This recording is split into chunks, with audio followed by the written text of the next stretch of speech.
Today, humanity still remains uncertain about the ancient civilizations that once existed in the distant past. Among them, the Atlantis civilization stands out as one of the most famous and most mysterious. Did this civilization truly exist, or is it merely a hypothesis? Right now, you and I will explore this question together. 1. Atlantic Ocean. Beyond the Strait of Gibraltar, the hypothesis that Atlantis lay in the Atlantic Ocean, just outside the Strait of Gibraltar, is the oldest and most traditional viewpoint because it closely follows Plato's original description. In his two dialogues, Timaeus and Critias, Plato places Atlantis beyond the Pillars of Hercules. The ancient Greeks used this term to refer to the two promontories flanking the Strait of Gibraltar, the Rock of Gibraltar and Jebel Musa in Morocco. This has led many to believe that Plato was directly pointing to a location in the Atlantic, an island, or even a vast empire lying beyond the known world of the Mediterranean. From antiquity through the Middle Ages and even into the early modern era, Europeans viewed the Atlantic as a mysterious sea that might conceal sunken continents, largely due to limited geographical knowledge and the abundance of maritime legends. When Columbus reached the Americas, some even claimed that the newly discovered lands were the remnants of Atlantis. An idea later rejected as scientific understanding clarified the structure and origins of the American continents. Supporters of the Atlantic hypothesis argue that the geology of the Atlantic Ocean has not been fixed over tens of thousands of years. They speculate that a small continent, or large plateau, may once have risen above sea level but later sank due to earthquakes or intense tectonic shifts. Some point to the Azores Plateau, today a group of Portuguese islands, as possible remnants of a once larger landmass. A number of 19th to 20th century writers, such as Ignatius Donnelly, claimed that Atlantis was the cradle of all ancient civilizations, spreading knowledge to Egypt, Central America, and Europe. Although lacking evidence, these ideas were extremely popular and helped elevate the Atlantis legend into a major cultural phenomenon. However, modern science rejects most of these claims. Ocean floor geology has mapped nearly the entire Atlantic basin, and no trace of a sunken continent has been found dating to around 12,000 years ago, the time frame Plato suggests for Atlantis' destruction. Continents cannot sink into the sea in a single day, as this contradicts the known behavior of tectonic plates and geological processes that occur over millions of years. Underwater plateaus, such as the Mid-Atlantic Ridge, are known to be mountain ranges created by tectonic spreading, not remnants of a lost landmass. Therefore, while the Atlantic hypothesis is dramatic and aligns well with literary interpretations, it lacks archaeological and geological support. 2. Santorini/the Minoan civilization. The hypothesis that Atlantis was actually the Minoan civilization on the island of Santorini is considered the most academically respected, largely because it is linked to a real historical event, the Thera volcanic eruption around 1600 BCE. The Minoans, who occupied Crete and nearby islands, such as Santorini, formed one of the most advanced civilizations of ancient Europe. They are renowned for the Palace of Knossos, exquisite art, sophisticated hydraulic systems, and expansive maritime trade networks. Before the catastrophe, Santorini may have been a circular island with a central fortified settlement, an arrangement reminiscent of Plato's description of Atlantis as having concentric rings. The Thera eruption is regarded as one of the most catastrophic natural events in human history. Its explosive force equaled hundreds of nuclear bombs and generated enormous tsunamis that swept across Crete, destroying ports and devastating the Minoan economy. Many researchers believe that the memory of this disaster spread orally for centuries and eventually reached Plato in a mythologized form describing a great empire swallowed by the sea within one day and one night. Furthermore, the Egyptians, whom Plato cites as his source, had extensive contact with the Minoans, making it plausible that they recorded or transmitted news of such a cataclysm. Several parallels between Plato's account and the Minoans strengthen this hypothesis. A wealthy society with a powerful navy, advanced architecture, and a sudden, dramatic downfall. Geological reconstructions suggest that Santorini's pre-eruption structure indeed resembled a circular form, though this might be partly coincidental and not perfectly aligned with Plato's details. Excavations at Akrotiri, Santorini, preserved under volcanic ash, reveal astonishingly advanced urban life. Multi-story houses, elaborate frescoes depicting ships and prosperity, and even a two-way plumbing system. Despite its strengths, this hypothesis still has limitations. Minoan Crete lies nowhere beyond the Strait of Gibraltar, but within the Greek world itself. Additionally, Plato lived more than 1,000 years after the eruption, making distortion of the story likely. Some scholars suggest that Plato merely drew inspiration from the Minoans and exaggerated their fate for philosophical purposes, using Atlantis as a moral allegory about arrogance and the downfall of powerful states. Even so, the Santorini hypothesis remains the most scientifically grounded candidate. 3. Spain, the Andalusian Plain/Diana National Park. The hypothesis that Atlantis was located in the Andalusian lowlands, particularly the area around Diana National Park near the mouth of the Guadalquivir River, is one of the most intriguing lines of investigation in the modern era. This region was once home to Tartessos, a wealthy and mysterious civilization mentioned in ancient Greek and Roman literature. Some researchers, most notably the German archaeologist Adolf Schulten in the early 20th century, believe that Tartessos might have been the true inspiration behind Plato's story of Atlantis. According to Schulten, Tartessos flourished through extensive trade in metals such as silver and copper, possibly reaching a level of prosperity that made Mediterranean civilizations regard it as a major naval power.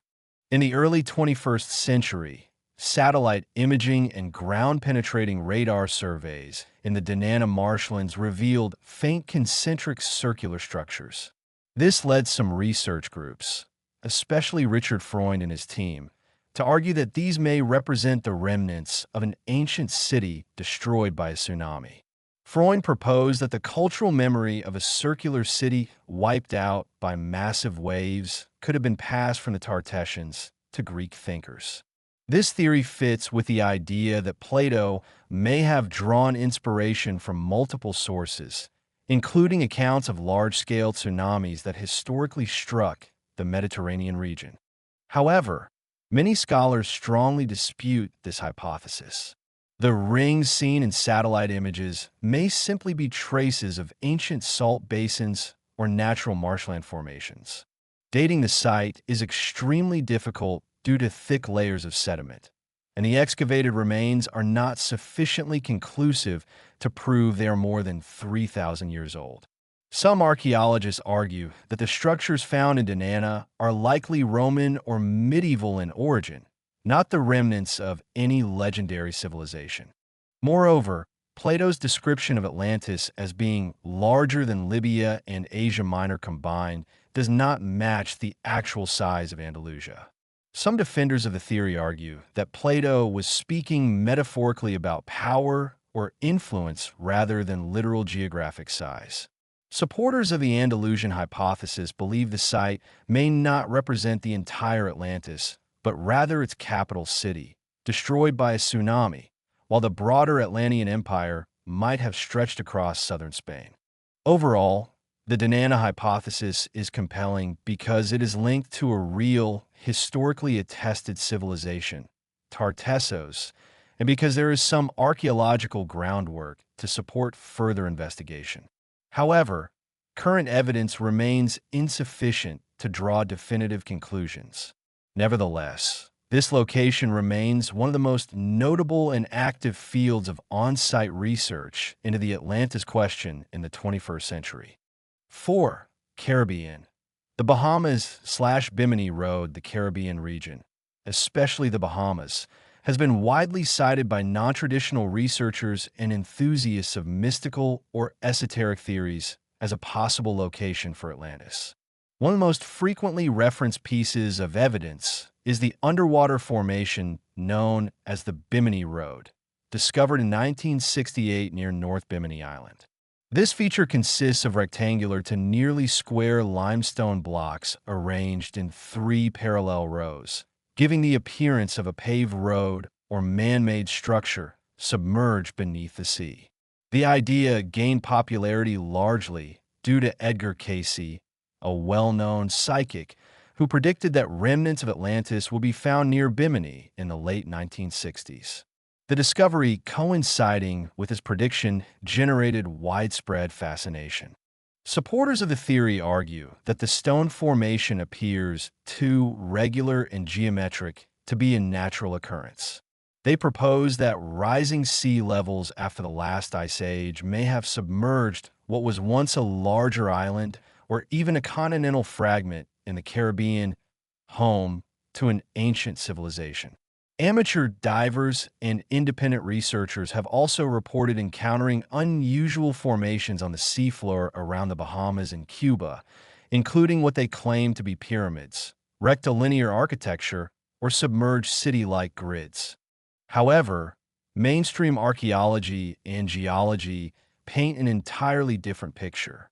Most rock samples from Bimini Road have been identified as beach rock, a natural type of limestone formed when coral fragments, shells, and sand cement together under coastal conditions. Beach rock can naturally fracture into large rectangular slabs through erosion and tidal action, producing patterns that appear artificially constructed.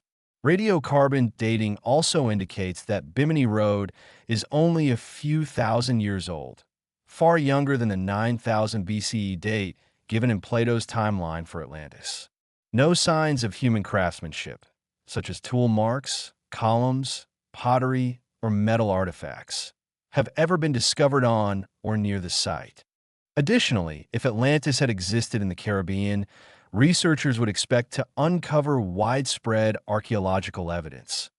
Walls, ceramics, domesticated animal remains, metallurgical artifacts, and other indicators of a complex society. Yet, large-scale surveys have found none of these. Many of the discoveries reported by amateur divers have been re-examined and shown to be natural rock formations, shadows, coral growth, or optical illusions created by underwater lighting. Despite the lack of scientific credibility, the Caribbean hypothesis continues to captivate the public due to the region's deep, mysterious waters and its strong cultural association with myths of lost cities, such as El Dorado or sunken pirate kingdoms. It remains a fascinating example of how evocative imagery and coincidental formations can fuel powerful legends in the absence of concrete evidence. 5. Antarctica. The drifting continent. The hypothesis that Atlantis was located in Antarctica is one of the strangest yet most widespread theories in popular culture, largely fueled by television programs and conspiracy-oriented books. This idea stems from a misunderstanding of continental drift. Since continents have shifted across the planet over tens of millions of years, some people believe that Antarctica was once situated in temperate or even tropical latitudes, an ideal location for an advanced civilization. According to this theory, tectonic movement later carried the continent southward, where it froze over completely, burying all traces of this civilization beneath ice layers several kilometers thick. Supporters of this theory often refer to ancient maps, such as the Piri-Reis map, 1513, which they claim depicts the coastline of Antarctica without ice. However, historians have shown that the Piri-Reis map is actually based on the coastline of South America, and there is no evidence that ancient peoples had ever seen Antarctica. Some esoteric texts even suggest that Atlanteans fled to Antarctica or that extraterrestrials built a base there. But these claims are purely speculative and not scientific in any sense. From a scientific perspective, The Antarctic hypothesis is entirely untenable. Geological, climatic, and archaeological data all show that Antarctica has been continuously covered in ice for at least 1 million years, and its frigid climate has persisted for tens of millions of years. There is no evidence of human life, large animals, or complex plant ecosystems there during the period when Atlantis was said to have existed. The idea of a technologically advanced civilization surviving beneath 3 kilometers of ice is unrealistic. Artificial structures would leave clear geological traces, yet radar surveys penetrating the ice have detected nothing of the sort. Furthermore, tectonic plate movement cannot shift a continent from temperate latitudes to the South Pole within just a few thousand years. The movement occurs extremely slowly, at a rate of about 2 to 10 centimeters per year. Conspiracy-focused authors typically ignore this fact and instead rely on the inherent mystery of Antarctica, a vast, frozen continent with almost no inhabitants and limited exploration, to fuel their claims. Nevertheless, the allure of the Antarctic hypothesis lies in its ability to spark the imagination. A massive, icy land largely untouched by humans naturally invites speculation about hidden secrets beneath the surface. In popular culture, from novels to films, Antarctica often serves as an ideal setting for stories about lost civilizations. This cultural appeal allows the hypothesis to persist despite its total lack of scientific credibility. 6. North Africa, Egypt, or Libya. Some scholars and researchers have proposed that Atlantis was not an island in the Atlantic Ocean, but instead located in North Africa, specifically Egypt or Libya. They argue that Plato described Atlantis based on information he claimed to have received from Egyptian priests in the city of Sais. If this is true, the Egyptians may have told Plato, or Solon, his earlier source, about an ancient civilization in North Africa that was later forgotten. Regions that are now desert might once have had wetter climates and supported complex communities. Supporters of this theory often emphasize that ancient Egypt possessed architectural and technological achievements far ahead of their time, which may have appeared supernatural to the Greeks. Some suggest that the city of Atlantis described by Plato was an idealized version of Memphis or other Nile River cities. The concentric rings mentioned in Plato's account are interpreted metaphorically rather than as literal structures.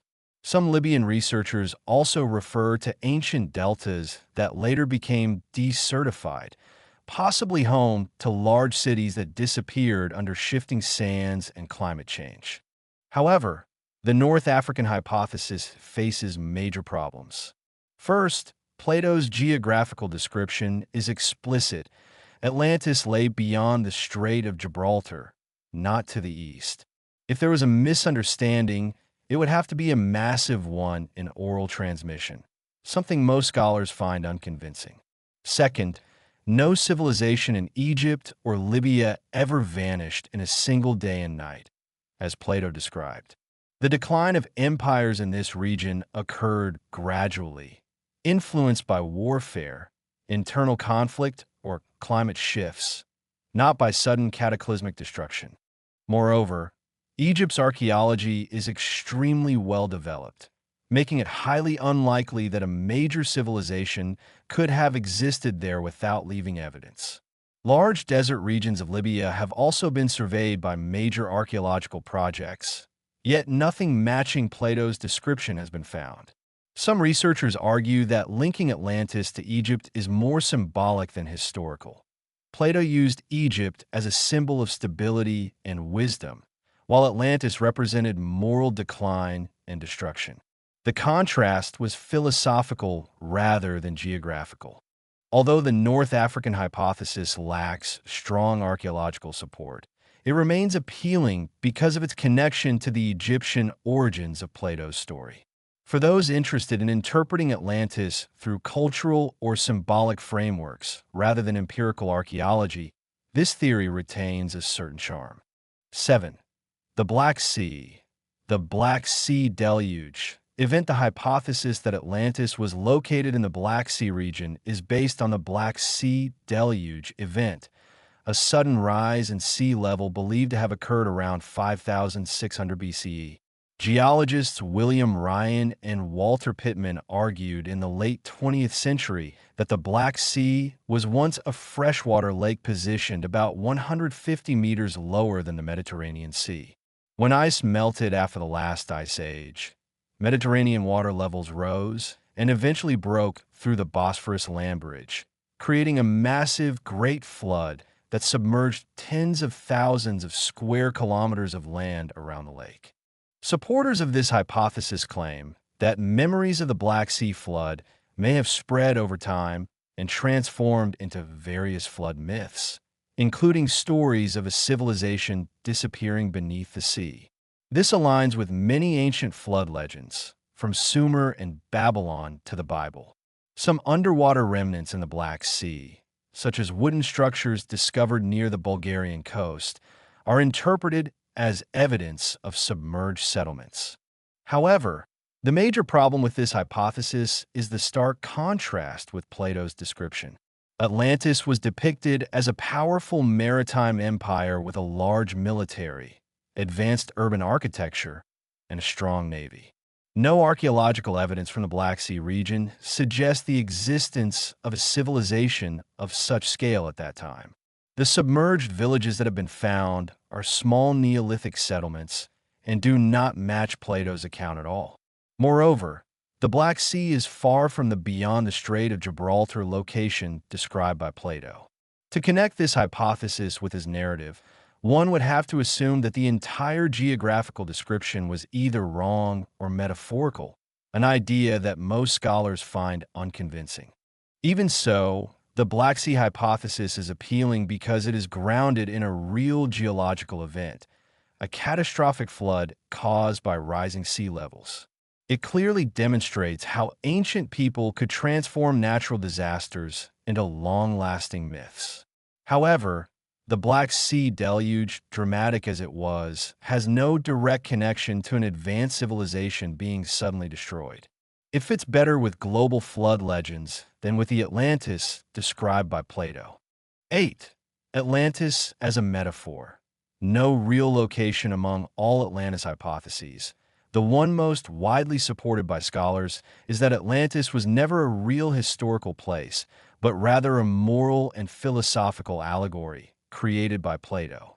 According to this view, Plato designed Atlantis as an example of a wealthy and powerful society that became morally corrupt and ultimately brought about its own destruction. The story was not meant to record history or geography, but to serve as a metaphor illustrating human nature, politics, and the dangers of absolute power.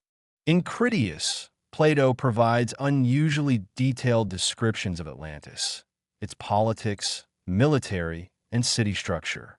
Yet this does not prove that Atlantis existed. Instead, it resembles the Greek philosophical tradition of constructing an ideal city. Similarly, in Republic, he describes an idealized, model city that is entirely fictional. Scholars point out that Plato often used fictional examples to express philosophical ideas, and Atlantis is one such case. The philosophical core of the Atlantis story is a lesson about hubris, arrogance, and the abuse of power. A prosperous society that abandons its moral foundations will ultimately be destroyed by nature or its own internal decay. This mirrors Plato's critique of contemporary Athens, which had weakened after the Peloponnesian War. Furthermore, no Greek or Egyptian texts before Plato mention Atlantis. If a vast empire larger than Libya and Asia Minor had truly existed, earlier historical records would almost certainly refer to it. The fact that Plato was the first and only ancient author to describe Atlantis strongly suggests that it was his own creation. Many details, such as the enormous size of the continent, the massive navy, and the concentric rings, are symbolic rather than realistic, crafted to contrast with Athens. Many modern scholars believe Plato may have drawn inspiration from real events, such as the fall of the Minoan civilization or memories of ancient tsunamis, but combined and reshaped them into a philosophical myth. Thus, Atlantis has no real geographic location. It exists as a cultural and philosophical concept. Nevertheless, it is precisely this symbolic nature that has made Atlantis immortal in human imagination.